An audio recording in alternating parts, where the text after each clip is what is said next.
चलिए नमस्कार दोस्तों, स्वागत है आप सभी का लेयर 3 एजुकेशन में। जैसा कि आप लोगों की पात्रता परीक्षा हो चुकी है, अब हम लोग चयन परीक्षा के लिए यहाँ पर पढ़ना शुरू करेंगे। संख्या पद्धति हमारा पहला चैप्टर यहाँ पर होगा दोस्तों, जिसमें हम लोग सभी प्रकार के टाइप, सभी प्रकार के क्वेश्चन यहाँ पर कवर करेंगे। पूरा तो पहले हम बेसिक से पढ़ेंगे। जैसा कि हमारा जो चैप्टर है संख्या पद्धति, ये सबसे महत्वपूर्ण चैप्टर है।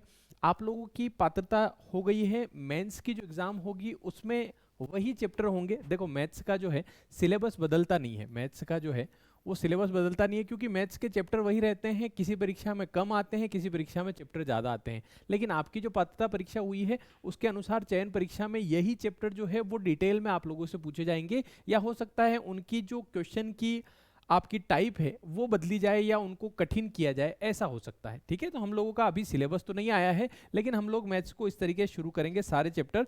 सबसे पहला चैप्टर जो हमारा है संख्या पद्धति, उसको हम लोगों ने इतने टाइप के अंदर बांटा हुआ है। यानी कि सबसे पहले हम लोग जो पढ़ेंगे वो पढ़ेंगे संख्याओं का वर्गीकरण। आप लोगों ने सुना होगा संख्याएं अलग अलग प्रकार की होती है। आप लोगों ने सुना होगा भाज्य संख्याएं, अभाज्य संख्याएं, सम संख्याएं, विषम संख्याएं, सहभाज्य संख्याएं, सभी संख्याओं के प्रकार होते हैं। इन्हीं पर आधारित क्वेश्चन बनते हैं, वो सारी चीजें। उसके बाद दूसरा जो हमारा टाइप आता है वो आता है विभाज्यता के नियम। यानी कि कुछ नियम होते हैं, जैसे कोई भी संख्या लिखी हुई हो, मान लीजिए यहाँ पर लिखा हुआ है 86,423, ये आपको देख करके पता चल जाएगा कि ये संख्या किससे विभाज्य है, किससे नहीं है। इस टाइप के क्वेश्चन इसमें बनते हैं कि निम्नलिखित संख्या में कौन सी संख्या 11 से विभाज्य है, कौन सी संख्या 13 से विभाज्य है, कौन सी 7 से विभाज्य है। इस तरीके से नियम जो है वो हम लोग पढ़ेंगे, ताकि आपको हर बार भाग लगाने की जरूरत नहीं पड़ेगी। साथ ही साथ आप सीख पाएंगे कि कोई भी संख्या में कौन सी संख्या से भाग जाता है, वो आप लोग देख करके पता कर पाएंगे। अगला जो टाइप इसमें आता है वो आता है इकाई अंक। यानी कि क्वेश्चन दिए होंगे, जैसे कि मान लीजिए दिया होगा 23 की पावर 484 प्लस 647 की पावर 348 में इकाई अंक क्या होगा, इनको जोड़ने पर यूनिट डिजिट इकाई अंक क्या होगा, वो सारी चीजें। फिर आपका अगला टॉपिक आता है शेषफल प्रमेय, यानी कि रिमाइंडर थ्योरम। इसमें आप लोगों से क्वेश्चन बनते हैं। फिर शून्य की संख्या ज्ञात करना, यानी कि जीरोस गिनना। जैसे कि मान लो दिया हुआ हो कि भैया एक से लगाकर मान लीजिए 1000 तक की संख्याओं का गुणा हो रहा है, आपको बताना है कि ये जो संख्याओं का गुणा हुआ इसमें आखिरी में जीरो कितने बनेंगे, ये आप लोगों से पूछ लिया जाए, तो वो टाइप आती है शून्य की संख्या ज्ञात करना। फिर एक और आता है भाज्य, भागफल और शेषफल पर आधारित प्रश्न। ये बहुत बार पूछे जाते हैं कि कोई संख्या दी हुई है, उसमें इतने से भाग लगाया और इतना बच रहा है, तो वो संख्या क्या है। इस टाइप के क्वेश्चन इसमें बनते हैं। फिर अगला आता है व्युत्क्रम, और फिर लास्ट में आता है विविध प्रश्न, जिसमें इस सभी टाइप के क्वेश्चन यहाँ पर कवर होते हैं। ठीक है, चलिए संख्याओं के वर्गीकरण में हम लोग अगर चलें तो संख्याएं यानी कि नंबर्स जो है, संख्याएं जो है वो तीन भागों में मेनली बांटी गई है। सबसे पहले बात करें रियल वास्तविक संख्याएं। दूसरा टाइप आपका होता है काल्पनिक, यानी कि इमेजिनरी नंबर्स, काल्पनिक। फिर कॉम्प्लेक्स यानी कि सम्मिश्र, यानी कि दोनों तरीके की इसमें मिश्र होती है। सबसे पहले हम बात करें वास्तविक संख्याएं, रियल नंबर जो 1 से लगाकर 9 तक होती है। रियल नंबर्स इनको कहते हैं हम लोग, जो डेली यूज कर रहे हैं उनको रियल नंबर्स हम लोग बोलते हैं। ठीक है, फिर काल्पनिक नंबर यानी कि रूट के अंदर मान लो 3 + 4, इस टाइप से जो संख्याएं होती है वो कॉम्प्लेक्स इमेजिनरी में जाती है। फिर इन दोनों का मिश्रण जो होता है वो कॉम्प्लेक्स में जाता है। हमारा उससे कोई लेना देना नहीं है, ज्यादा काम हमारा वास्तविक संख्या से ही पड़ेगा। ठीक है, तो रियल नंबर्स को अगर हम और डिवाइड करें सॉरी, तो रियल नंबर दो टाइप में बढ़ते हैं। इंटीजर्स को हिंदी में बोलते हैं पूर्णांक, डेसिमल को बोलते हैं दशमलव संख्याएं। ठीक है, दशमलव का काम हमारे भिन्न में पड़ेगा, फ्रैक्शन में हम लोग पढ़ेंगे इसको। पूर्णांक जो है, पूर्णांक यानी कि आप यूं समझ लीजिए कि ये नंबर लाइन है। ठीक है, नंबर लाइन बीच में जीरो से बटी हुई है। इधर वाली संख्याएं सारी पूर्णांक जो धनात्मक होते हैं अनंत तक जाते हैं। इधर माइनस के पूर्णांक होते हैं जो भी माइनस के अनंत तक जाते हैं। तो ये माइनस के अनंत से लेकर प्लस के अनंत तक जो संख्याएं होती है वो सारी क्या कहलाती है, पूर्णांक कहलाती है। अब ये जो पूर्णांक है दोस्तों, ये पूर्णांक बटेंगे आपके, ये पूर्णांक बटेंगे किस किस में, ये पूर्णांक बटेंगे आपके धनात्मक और ऋणात्मक में। यानी कि ये जो इंटीजर्स है जिनको हम पूर्णांक बोलते हैं, ये नेगेटिव यानी कि ऋणात्मक और पॉजिटिव यानी कि धनात्मक में बटेंगे। अभी मैंने आपको नंबर लाइन पे शो कर दिया, ये जीरो, इधर वाले सारे धनात्मक, इधर वाले सारे ऋणात्मक। ये आप लोगों को बात समझ में आई होगी। अब ये जो धनात्मक पूर्णांक है उन धनात्मक के अंदर धनात्मक पूर्णांकों में ही दो डिवाइड करते हैं। आपने सुना होगा पूर्ण संख्याएं और फिर आपने सुना होगा प्राकृत संख्याएं, पूर्ण संख्याएं और प्राकृत संख्याएं। अब पूर्ण संख्याओं और प्राकृत संख्याओं में क्या फर्क होता है, तो समझ लीजिएगा कि ये जो आपके यहां पर 0 है, इधर वाले सारे माइनस हैं, और यहां जो प्लस में है 1 2 3 और अनंत तक, तो 0 से शुरू होकर के अनंत तक जो जाते हैं उनको बोलते हैं हम लोग पूर्ण संख्याएं। उनको क्या बोलते हैं, पूर्ण संख्याएं। और जो 1 से शुरू होती है, 1 से शुरू होती है, इनको बोला जाता है प्राकृत संख्याएं। प्राकृत संख्याओं में 0 शामिल नहीं होता है, पूर्ण संख्याओं में 0 शामिल होता है। ये सारी चीजें ये आपको कब काम आएंगे पता है, आपके जो थ्योरी वाले क्वेश्चन बनते हैं ना, कि निम्न में से कौन सा कथन सत्य है, 4 कथन दिए हुए हैं, 0 पूर्ण संख्या है ना, और फिर भिन्न में पूछ लेता है कि नीचे वाली संख्या पूर्ण होनी चाहिए या प्राकृत होनी चाहिए। वो सारी चीजें आपके थ्योरी वाले क्वेश्चन में ये बनते हैं। अब जैसे कि मान लो एक क्वेश्चन पूछ लिया, प्रथम 9 पूर्ण संख्याओं का, प्रथम 9 पूर्ण संख्याओं का औसत क्या होगा, प्रथम 9 पूर्ण संख्याओं का औसत क्या होगा। ठीक है, अब मैंने ऑप्शन दे दिए यहां पर 1 2 3 4, 4 ऑप्शन दिए हैं। मान लो 4 होगा, 4.5 होगा, 5 होगा या 5.5 होगा। ये मैंने आप लोगों को क्वेश्चन दे दिया है। अब औसत का हम लोगों ने पात्रता में भी पढ़ा था। औसत कैसे निकालते हैं, जब लगातार संख्याएं दी हुई हो, जैसे 0 से लगाकर शुरू हो रही है लगातार संख्याएं जिनमें अंतर बराबर है, उन संख्याओं का औसत निकालने के लिए मैंने आपको शानदार ट्रिक भी बताई थी। पहली संख्या लेना है दोस्तों, प्लस आखिरी संख्या लेना है, बटे कितना करना है 2। अब 9 पूर्ण संख्याओं में पहली संख्या, पूर्ण संख्याओं में पहली आपको कौन सी लेनी है, 0 ही लेनी है। पहली संख्या कौन सी ले लेंगे आप, 0 ले लेंगे। आखिरी 9 संख्याओं में आप लोग आखिरी 9 ना लेकर के 8 लेंगे। ऐसा क्यों, क्योंकि 9 पूर्ण संख्याओं में पहली संख्या तो 0 हो गई, तो आखिरी संख्या 9 नहीं होगी, आखिरी संख्या 8 होगी, और 8 पर पहुंचते पहुंचते हमारी 9 संख्याएं पूरी हो जाएगी। ये आप समझिएगा। तो आखिरी में संख्या ले रहा हूं 8 बटे 2 करेंगे तो इसका आंसर कितना आ जाएगा, 4 आ जाएगा। यहीं पर क्वेश्चन पूर्ण की जगह, यहीं पर क्वेश्चन पूर्ण की जगह प्राकृत होता, यहीं पर पूर्ण की जगह प्राकृत होता, तो फिर हम लोग पहली संख्या यहां पर 0 नहीं लेते, पहली संख्या क्या लेते 1। आखिरी संख्या 8 नहीं लेते, आखिरी ओरिजिनल जो 9 है वो लेते, बटे 2 करते, तो 9 ने 1 10, 10 के बटे में 2 करते, तो प्राकृत में हमारा आंसर क्या होता, 5 होता। तो ये फर्क आ जाता है पूर्ण संख्या और प्राकृत संख्या में, ये आपका डिफरेंस आ जाता है, ये आपका फर्क आ जाता है। आ रही होगी बात समझ में।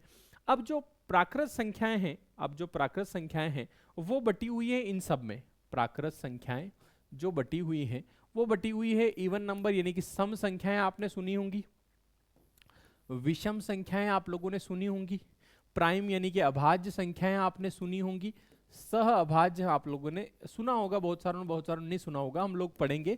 तो ये सारी चीजें फिर हम लोग इसमें डिवाइड कर देते हैं कि नेचुरल नंबर इनमें बटे हुए हैं, तो इन पर भी आधारित क्वेश्चन यहाँ पर बनते हैं, तो वो सारी चीजें हम लोग पढ़ेंगे। अब यहाँ पर आप लोग देखिएगा, मैं आपको कुछ क्वेश्चन बताता हूँ। सबसे पहले आपके सम संख्याओं पर आधारित, जैसे मान लीजिए मैंने यहाँ पर लिखा प्रथम 10 सम संख्याओं का, प्रथम 10 सम संख्याओं का औसत क्या होगा, प्रथम 10 सम संख्याओं का औसत क्या होगा। पहला ऑप्शन है आपका 10, दूसरा ऑप्शन है 20, तीसरा है 11, चौथा है 21।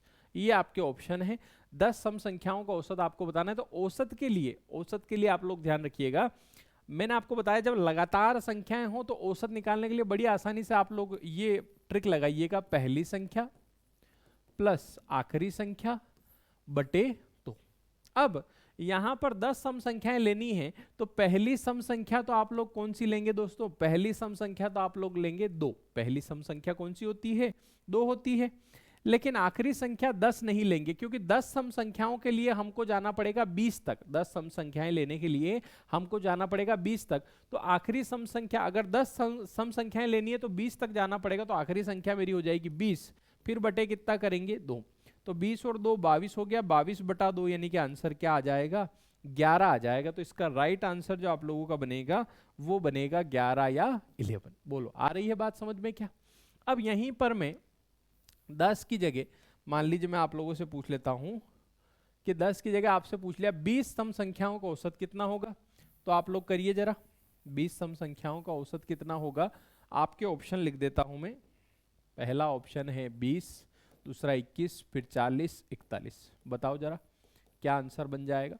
तो आप इसके लिए पहली सम संख्या तो आप लोग 2 ही लेंगे, लेकिन जब 20 सम संख्याएं चाहिए तो आपको जाना पड़ेगा 20 के लिए कहां तक, 40 तक।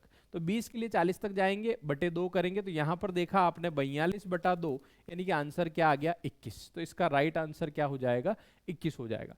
तो आपने पिछला क्वेश्चन देखा था कि 10 सम संख्याओं का औसत आ रहा था 11 और 20 का औसत आ रहा है 21। तो आप अपनी कॉपी में लिख सकते हैं, कभी भी प्रथम n सम संख्याओं का औसत पूछे, प्रथम n सम संख्याओं का औसत पूछे तो आपका आंसर होगा n+1। क्या लिखा मैंने, प्रथम n सम संख्याओं का जो औसत होगा वो होगा n+1। यानी कि कभी भी आपसे क्वेश्चन कर ले, जैसे मान लो वो बोल दे प्रथम 123 सम संख्याओं का औसत क्या होगा, तो हमारा जवाब होगा 124। प्रथम 123 सम संख्याओं का जो औसत होगा वो क्या होगा, 124 होगा। मान लीजिए मैं यहां पर लिखता हूं, मान लीजिए मैं यहां पर लिख देता हूं प्रथम 1000 सम संख्याओं का औसत क्या होगा, तो आपका जवाब डायरेक्ट आ जाएगा, प्रथम 1000 सम संख्याओं का औसत होगा 1001। क्या हो जाएगा, 1001 हो जाएगा। तो अब जब भी सम संख्याओं का क्वेश्चन आता है प्रथम, तो फिर आप लोग डायरेक्ट कर सकते हैं, उसमें कोई भी समस्या नहीं है। इसमें ही विषम के क्वेश्चन आते हैं, जैसे एक विषम वाला देख लेना, प्रथम 10 विषम संख्याओं का औसत क्या होगा, प्रथम 10 विषम संख्याओं का औसत क्या होगा। आपके ऑप्शन है 5, 10, 11 या 5.5। इस टाइप से क्वेश्चन आपका बनेगा, ऑप्शन इस टाइप से बनेंगे। तो हम लोगों को यहां पर भी समझना है कि तरीका वो आप लोगों का हर जगह काम करेगा, कौन सा वाला, लगातार संख्याओं में पहली संख्या लेना है, आखिरी संख्या लेना है और बटे क्या कर देना है, 2 कर देना है। अब पहली संख्या के लिए आप लोग लेंगे 2, आखिरी संख्या के लिए आप लोग लेंगे 10 विषम चाहिए, तो 10 के लिए 20 तक जाना पड़ेगा। लेकिन अब यहां पर आप 2 भी नहीं ले पाएंगे, पता है क्यों, क्योंकि यहां विषम लिखा है, तो आपको 1 लेना पड़ेगा। विषम में 2 तो नहीं ले सकते, 1 लेंगे। और आखिरी 10 विषम संख्याओं के लिए 20 तक जाना पड़ेगा, 20 विषम नहीं है, विषम कौन सी होती है, 19। तो यहां पर 19 और 1 20 बटा 2, यानी कि आपका आंसर कितना बनेगा, 10 बन जाएगा। तो 10 विषम संख्याओं का औसत 10 होता है। तो आप लोग जो सम का लिखा था वैसा विषम का भी लिख लीजिएगा कि प्रथम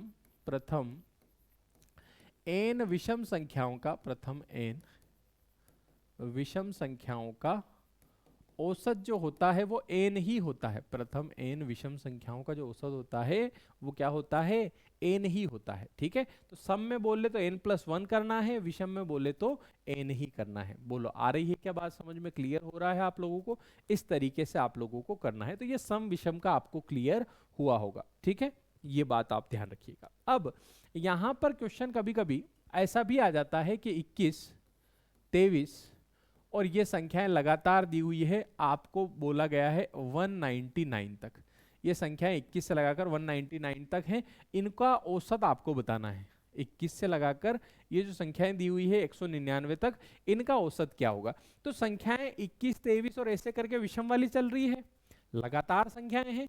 तो जब भी लगातार हो, आप लोगों को आपको बस केवल इतना सा करना है कि लगातार संख्याएं हैं तो पहली संख्या ले लेना है, आखिरी संख्या लेना है और बटे कितना कर देना है, 2 कर देना है। तो पहली संख्या मेरी दिख रही है 21, आखिरी दिख रही है 199, बटे कर देंगे 2, 21 का 1 इसको दिया 200, 220 बटा 2, 220 बटा 2, यानी कि आंसर कितना आ जाएगा, 110 आ जाएगा। तो इसका जो राइट आंसर आप लोगों का बनेगा वो बनेगा 110। बोलो क्लियर हो रहा है आप लोगों को, इस तरीके से आप लोगों को करना है। अब बात करें दोस्तों अभाज्य संख्याओं की। अभाज्य संख्याएं कौन सी होती है, अभाज्य संख्याएं वो होती हैं जिनके 3 या जिनके 2 गुणनखंड होते हैं। केवल कितने गुणनखंड होते हैं, 2 गुणनखंड होते हैं, अभाज्य उनको कहते हैं। मतलब आप सीधे शब्दों में तो ये समझो कि जिसमें केवल खुद का और जिसमें केवल 1 का भाग जाता हो, जिसमें केवल खुद का और जिसमें 1 का भाग जाता हो, उस संख्या को क्या कहते हैं, अभाज्य संख्या कहते हैं। ठीक है। अभाज्य से रिलेटेड भी बहुत सारे क्वेश्चन बनते हैं। सबसे पहला या सबसे बार बार पूछे जाने वाला क्वेश्चन तो यही है कि सबसे छोटी अभाज्य संख्या कौन सी है, सबसे छोटी अभाज्य संख्या कौन सी है। तो इसमें लेकर बहुत सारे लोगों को डाउट है, ऑप्शन भी ऐसे आते हैं 1 2 3 4। तो बहुत सारे दोस्त जिनने पात्रता में पढ़ा है, बहुत अच्छी बात है, जिन्होंने बेसिक क्लियर किया है, उनको पता है कि एक अभाज्य नहीं होती है। ठीक है, बहुत सारों को लगता है कि एक अभाज्य होगी, लेकिन एक अभाज्य नहीं है। बहुत सारों को 2 का लगता है कि सम संख्या है तो अभाज्य नहीं होगी। बहुत सारों को लगता है 3 अभाज्य होगी, लेकिन 3 भी अभाज्य नहीं है सबसे छोटी। तो सबसे छोटी अभाज्य कभी पूछ ले तो 2 जो है वो सबसे छोटी अभाज्य संख्या होती है। उसका कारण है दोस्तों, इनकी परिभाषा में ही इनका आंसर छुपा हुआ है। अभाज्य और भाज्य का ऐसा है दोस्तों कि आप समझ लीजिए कि ये इधर हम लोग अभाज्य लिख रहे हैं, इधर हम लोग भाज्य लिख रहे हैं। ठीक है, इनका जो परिभाषा है वो परिभाषा खुद निर्धारित करेगी कि जैसे इसकी परिभाषा की अभाज्य संख्याएं वो होती हैं जिनके केवल 2 गुणनखंड होते हैं, जिनके केवल 2 गुणनखंड होते हैं, वो संख्याएं क्या कहलाती है, अभाज्य कहलाती है। अब भाज्य संख्याएं वो होती है जिनके 3 या 3 से अधिक गुणनखंड होते हैं, जिनके 3 या 3 से अधिक गुणनखंड होते हैं, वो भाज्य कहलाती है। अब इस पर आधारित क्वेश्चन बनते हैं। अब सबसे पहला तो मैंने बता ही दिया, सबसे छोटी अभाज्य कौन सी होती है, सबसे छोटी अभाज्य 2 होती है। एक जो होता है वो ना तो भाज्य में गिनी जाएगी ना अभाज्य में गिनी जाएगी। एक को ना तो भाज्य में गिना जाता है दोस्तों, ना अभाज्य में गिना जाता है। उसका कारण है क्योंकि अभाज्य की परिभाषा दी गई है कि 2 गुणनखंड होने चाहिए, एक में तो केवल 1 का ही भाग जाता है और किसी संख्या का भाग नहीं जाता है। तो इसलिए एक जो है वो 1 के फैक्टर करने पर 1 ही आ रहा है। बाकी 2 जो है 2 में 1 का भी भाग जाता है और 2 का भी भाग जाता है। अब क्वेश्चन अभाज्य के अलावा भाज्य का भी बनता है। क्वेश्चन ऐसा बनता है दोस्तों कि सबसे छोटी भाज्य संख्या कौन सी है, सबसे छोटी भाज्य संख्या कौन सी है, वही ऑप्शन 1 2 3 4।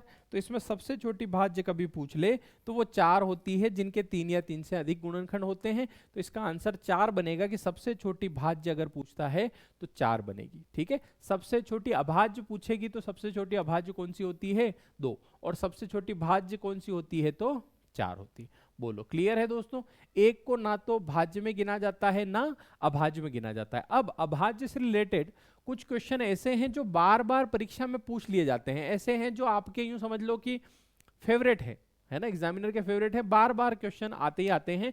मैं कुछ क्वेश्चन आपको यहां पर बता देता हूं। सबसे पहला क्वेश्चन तो मैंने आपको बता ही दिया कि सबसे छोटी अभाज्य संख्या पूछ ले, सबसे छोटी अभाज्य संख्या पूछ ले तो 2 होती है। ठीक है, अब ऐसा भी पूछता है कभी कभी कि 1 से 100 तक कुल कितनी अभाज्य होती है। ये बार बार एग्जाम में आता है क्वेश्चन, 1 से 100 तक कुल कितनी अभाज्य होती है। तो ध्यान रखिएगा 1 से 100 तक कुल कितनी अभाज्य संख्याएं होती है, 25 होती है। ठीक है, एक ये क्वेश्चन फेवरेट आपका कि 1 से 50 तक कुल कितनी अभाज्य संख्याएं होती हैं, 1 से 50 तक कुल कितनी अभाज्य संख्याएं होती हैं। तो 1 से 50 तक होती है 15, 1 से 50 तक कुल कितनी अभाज्य संख्याएं होती हैं, 15 अभाज्य संख्याएं होती है। फिर एक क्वेश्चन जो बार बार एग्जाम में आता है कि प्रथम 10 अभाज्य संख्याओं का औसत क्या होगा, प्रथम 10 अभाज्य संख्याओं का औसत क्या होगा। इसमें अब वो पहले आखिरी बटे 2 वाला काम चलेगा नहीं। इसमें क्या होगा कि पहली संख्या प्लस आखिरी संख्या बटे 2 इसमें कर नहीं सकते। इसमें औसत का वो फॉर्मूला चलेगा जो हमने पढ़ा था, सभी राशियों का योग बटे कुल राशियों की संख्या। तो पहली 10 अभाज्य संख्याएं जोड़ेंगे, बटे में 10 करेंगे, तो पहली 10 अभाज्य संख्याओं का औसत होता है 12.9। ये आप याद रखिएगा, ये बहुत बार एग्जाम में आता है, आप चाहे तो निकाल भी सकते हैं, उसमें कोई दिक्कत वाली बात नहीं है दोस्तों। जैसे पहली है 2, फिर 3, फिर 5, फिर 7, फिर 11, फिर 13, फिर 17, फिर 19, फिर 23, फिर 29। ये हो गई आपकी पहली 10 अभाज्य संख्याएं। इन 10 ही को जोड़ेंगे, बटे कर देंगे 10, तो इन सब का टोटल आ रहा है 129। 129 में 10 का भाग लगाएंगे तो क्या आ जाएगा, 12.9 आ जाएगा। तो ये आप लोग याद रख सकते हैं। ठीक है, ये आप लोग डायरेक्ट याद रख सकते हैं। अब इसमें ये भी पूछता है ना, इसके बाद ये पूछता है कि 2 अंकों की सबसे बड़ी अभाज्य संख्या कौन सी है, 2 अंकों की सबसे बड़ी अभाज्य संख्या कौन सी है। तो वो होती है 97। कौन सी होती है 97। 97 दो अंकों की सबसे बड़ी अभाज्य संख्या है। इस टाइप से ये क्वेश्चन ऐसे हैं जो बार बार एग्जाम में पूछे जाते हैं, बार बार इनसे क्वेश्चन बनते हैं। ठीक है, तो इस तरीके से बाकी हम लोग चैप्टर कल से शुरू करेंगे, इसमें आपका सारी चीजें रहने वाली है। वो जो टाइप आपको सारे बताए गए हैं वो सारे टाइप इसमें हम लोग कंप्लीट करेंगे। बाकी सिलेबस आपका बदलेगा नहीं। जो लोगों ने पात्रता पढ़ी है वो ये सारा सिलेबस जो नीचे आपको दिख रहा है इसमें सारे चैप्टर आप लोगों के, आप कुछ भी मत छोड़िएगा। इस कोर्स में आप लोगों को सब कुछ मिलेगा। साधारण ब्याज हो गया, चक्रवृद्धि ब्याज, मतलब सिलेबस की अगर मैं बात करूं ना दोस्तों, तो यहां पर परसेंटेज से रिलेटेड, प्रतिशत से रिलेटेड और अनुपात से रिलेटेड जितने भी चैप्टर है आप सब पढ़ के जाइएगा, क्योंकि अगर उसने प्रतिशत लिख दिया है तो प्रतिशत में सब कुछ आ जाएगा, अनुपात में भी सब कुछ आ जाएगा। मैं प्रतिशत की बात बताता हूं आपको। प्रतिशत से अगर पूछता है, प्रतिशत पूछता है तो प्रतिशत पूछेगा तो लाभ हानि भी पूछेगा, लाभ हानि पूछेगा तो बट्टा वाला भी पूछेगा, डिस्काउंट वाला भी पूछेगा। इसके बाद प्रतिशत लिख दिया है तो साधारण ब्याज भी पूछ सकता है, साधारण ब्याज के अलावा चक्रवृद्धि ब्याज भी पूछ सकता है। अगर केवल प्रतिशत लिखा है तो इतनी सारी चीजें हो सकती है। ठीक है, इसमें आपका पार्टनरशिप वाला चैप्टर भी आ जाएगा, मिश्रण वाला चैप्टर भी इसमें आ जाएगा। ये सारी चीज प्रतिशत में पूछ लेगा। अगर अनुपात बोल दिया, अनुपात बोल दिया तो आप लोगों का एज वाला चैप्टर इसमें आ जाएगा, है ना, आयु वाला चैप्टर इसमें आ जाएगा। अनुपात बोल दिया है तो आपका पार्टनरशिप भी इसमें आ जाएगा। ठीक है, रेशियो प्रोपोर्शन अगर बोल दिया है तो बहुत सारी चीजें, टाइम एंड वर्क भी इसमें आ जाएगा, समय कार्य भी आ जाएगा। ठीक है, समय दूरी भी इसके अंदर आ जाएगा। तो रेशियो और परसेंटेज अगर बोल देता है तो बहुत सारे चैप्टर इनके अंदर आ जाते हैं। तो मैथ्स के लगभग ज्यादा चैप्टर नहीं है, वो सारे इसमें आप लोगों को अपलोड किया है। 2D 3D वाले भी पूछ सकता है, आयत, है ना, वर्ग, त्रिभुज, ये सारी चीजें सब इसमें पढ़ा रखा है। आप लोग पूरा कोर्स देख सकते हैं, कंप्लीट सारी चीजें आप लोगों को इसमें मिल जाएगी। तो एक बार सिलेबस जरूर पढ़ लीजिएगा। बाकी ये जो कोर्स है इसकी वैलिडिटी भी पूरे 1 साल तक रहेगी, आप लोग इसको पढ़ सकते हैं शानदार तरीके से। बाकी सारी चीजें इसमें आपकी रहने वाली। क्लास 2 कल से चलेगी, जिसमें हम लोग डिटेल में सारी चीजें, टाइप हम लोगों ने लिखे हैं ना, ये जो टाइप आप लोगों के हैं ये सारे टाइप हम लोग कंप्लीट यहाँ पर करेंगे लाइन बाय लाइन। ठीक है, क्लियर है दोस्तों, इस तरीके से रहने वाला है। बाकी आज का वीडियो आप लोगों का ओपन रहेगा, ये आप लोग ऐप में भी देख सकते हैं। हो सकता है ये वीडियो पे यूट्यूब पे भी आप लोग इस वीडियो को देख रहे होंगे। सारी चीजें आपको ऐप में मिलेगी। जो लोग यूट्यूब पे देख रहे हैं उनको मैं बता दूं, आपको डाउनलोड करना है लेयर 3 एजुकेशन ऐप। ये ऐप आप इंस्टॉल करिएगा। इस ऐप आपने मोबाइल में इंस्टॉल करने के बाद इसके स्टोर ऑप्शन में आपको पूरा कोर्स यहाँ पर मिल जाएगा। जो लोग पढ़ना चाहते हैं सारे चैप्टर आप लोग पढ़ सकते हैं मैथ्स के। हालांकि इसमें पेडागोजी भी इंक्लूड रहेगी। अभी तो सिलेबस आया नहीं है मेंस का, चयन परीक्षा का, लेकिन पात्रता हो चुकी है तो हम लोग पढ़ना शुरू कर देते हैं। कभी भी आपकी मेंस जो है वो हो सकती है। ठीक है, पात्रता भी एकदम से हुई है, मात्र 1 महीने में एग्जाम भी हो गई, तो मेंस का भी ऐसा ही है, कभी भी आ सकती है। तो आप लोग पढ़ना शुरू कर दीजिए, अपनी तैयारी जारी रखिएगा, है ना, पढ़ना शुरू कर दीजिएगा। जब भी एग्जाम हो आप लोगों की तैयारी भरपूर रहनी चाहिए। चलिए, मुलाकात होगी आपसे नेक्स्ट वीडियो में। बाकी ऐप में सारे वीडियो लाइन से आप लोगों को अवेलेबल हो जाएंगे। चलिए, मिलते हैं नेक्स्ट वीडियो में, तब तक अलविदा। थैंक यू सो मच, धन्यवाद, गुड नाइट।